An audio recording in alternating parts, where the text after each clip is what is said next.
Lord, we just thank you because you have given your life for us. We were redeemed, Lord, because you've died for us and you were raised up for our justification. Salamat po, Panginoon, sa lahat ng ginawa mo sa bawat isa sa amin, O Lord. Tinataas ko po, Panginoon, na bawat isa ay matutunan kung ano po ba ang meron kami bilang mga anak mo. Sa pangalan ng ating Panginoong Hesus, lahat po ay magsabi ng Amen and Amen. Praise God. So alam po ba natin mga kapatid kung ano ang meron tayo bilang mga anak ng Diyos? Praise God. So kung kayo po ay may mga banal na kasulatan, pwede po natin buksan sa Romans chapter 5. So alam ko po na since yesterday, you had been hearing a lot of preaching about the resurrection of Jesus. So ngayon naman, ano naman po ang meron tayo bilang mga anak na Diyos dahil namatay ang ating Panginoong Hesus sa ating mga kasalanan at siya po ay muling nabuhay mula sa mga patay para tayo ay mapawalang sala. Amen? So sabihin natin sa katabi natin, kapatid, ikaw ay napawalang sala na.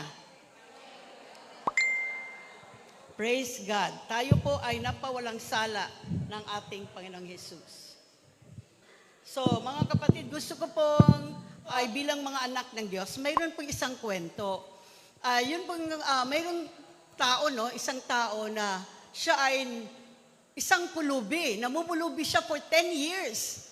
Tapos, after 10 years, tinignan yung kanyang mga gamit, niligpit. Habang niligpit po yung mga gamit niya, ay nakita niya yung last will and testament ng kanyang tatay. Siya pala ay magmana ng 50 million pesos. Pero dahil hindi po niya alam, siya po ay naging pulubi for 10 years.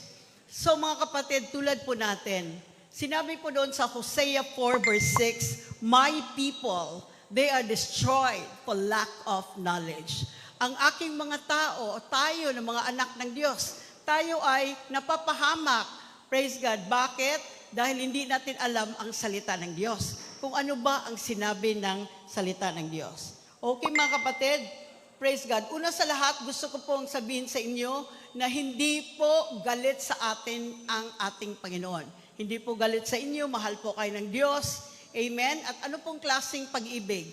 God loves you with an everlasting love.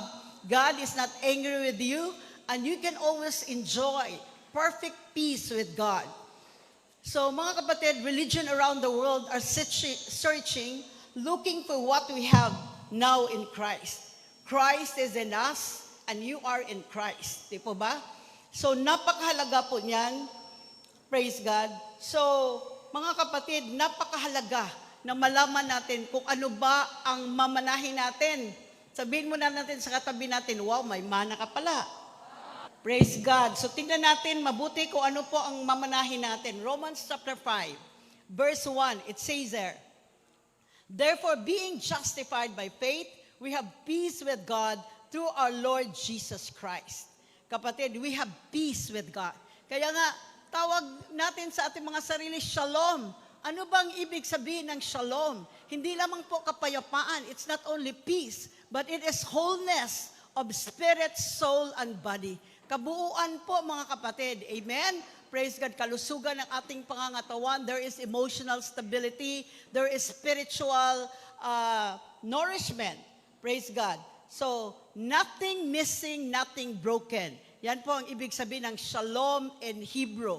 Walang kabuuan at walang pagkukulang. Amen? Including money. So, physical health, emotional, praise God, spiritual, and financial. So, verse 2, By whom we have access by faith into His grace, in which we stand and rejoice in the hope of the glory of God. Mga kapatid, we are so blessed kasi nandito sa atin, di ba, namatay ang ating Panginoong Hesus at sa kanyang muling pagkabuhay, tayo ay napawalang sala. So, taglay natin ang kagandahang loob ng Diyos. Alam niyo po, grace of God in front of us, grace of God at the back of us, grace on the left and on the right. We are immersed by the grace of God. So mga kapatid, paano ka ba, meron bang malas sa Kristiyano? Wala po. Amen. Praise God.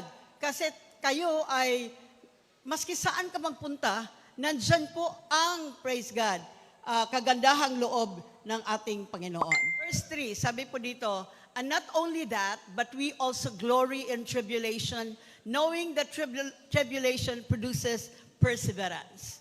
Number 4, verse 4.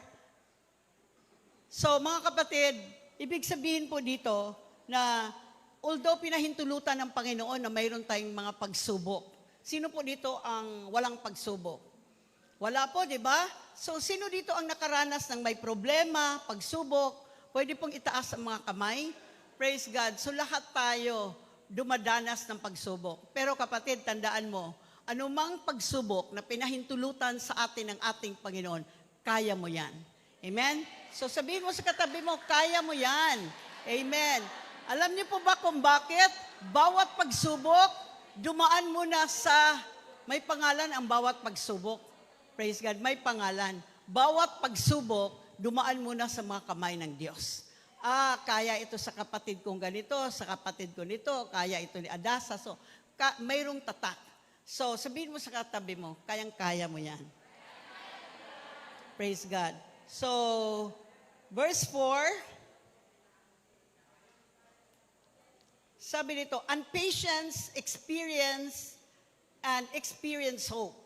Sabi nito, and hope make not ashamed because the love of God had been shed abroad by the Holy Spirit. So mga kapatid, alam niyo po, ito pong mga pagsubok na pinahintulutan sa atin ng Panginoon para hindi po tayo maging spoiled brat na Kristiyano. Alam po ba yung spoiled brat na Kristiyano? Lahat na lang ng gusto na susunod. At kung hindi, nagdadabog. Hindi, kailangan ni Lord, para maggamit ka sa Panginoon, mayroon kang patience. Amen? Pagpapasensya, pag-uunawa. Kaya sabi doon in James 2 verse 1 and 2, consider it pure joy, my brothers, when you face trials of many kinds. Sabi, magala ka daw kung may dumadanas ka na ibang klaseng pagsubok sa buhay mo. Bakit?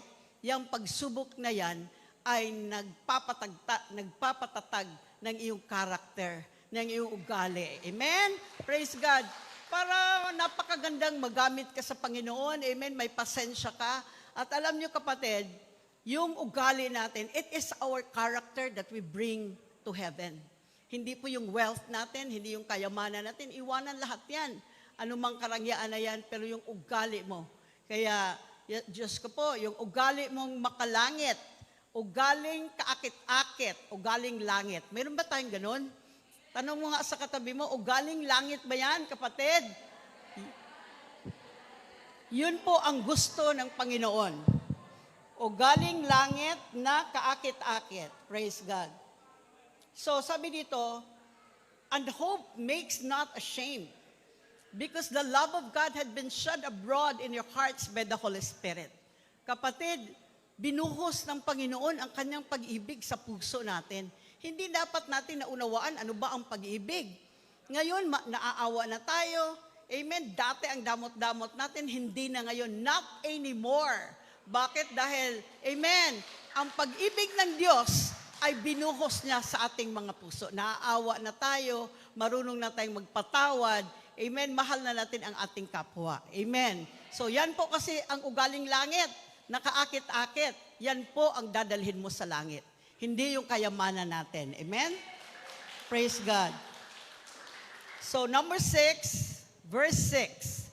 Romans 6, sabi na, now, for when we were still without strength, in due time, Christ died for the ungodly. Mga kapatid, makasalanan pa tayo.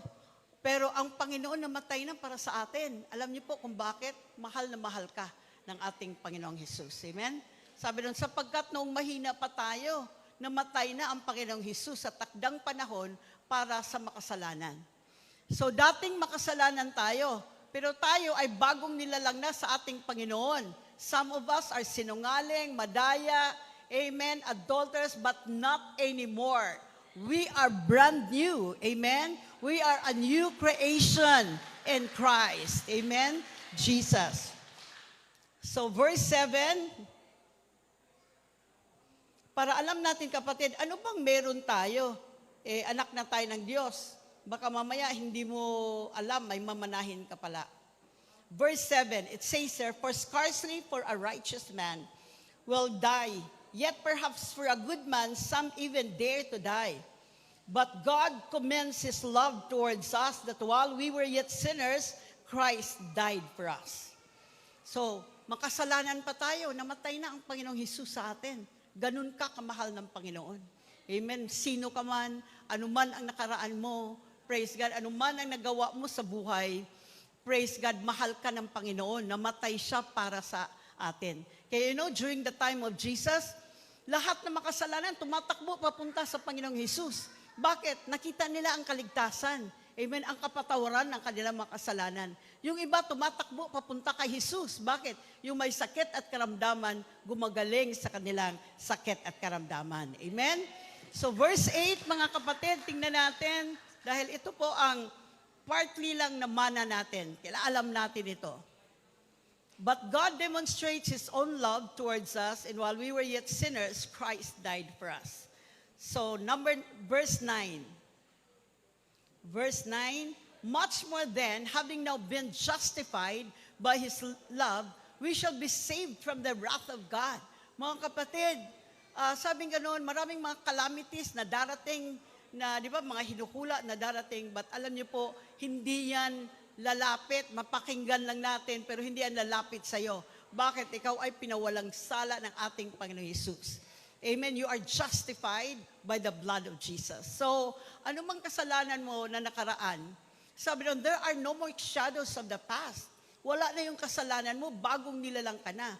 By the blood of Jesus, you were justified, just as if you had never sinned. Amen. Kaya, yung katabi mo, kaliwat kanan, sabihin mo, wow, walang kasalanan yan. Wow. Kaliwat kanan, please. Amen. We are justified by the blood of Jesus. And more than anything else, hindi lang tayo niligtas. Sabi din doon in Hebrews 12:13, "Know that you are sanctified by the blood of Jesus." You know what it means to be sanctified? To be saint.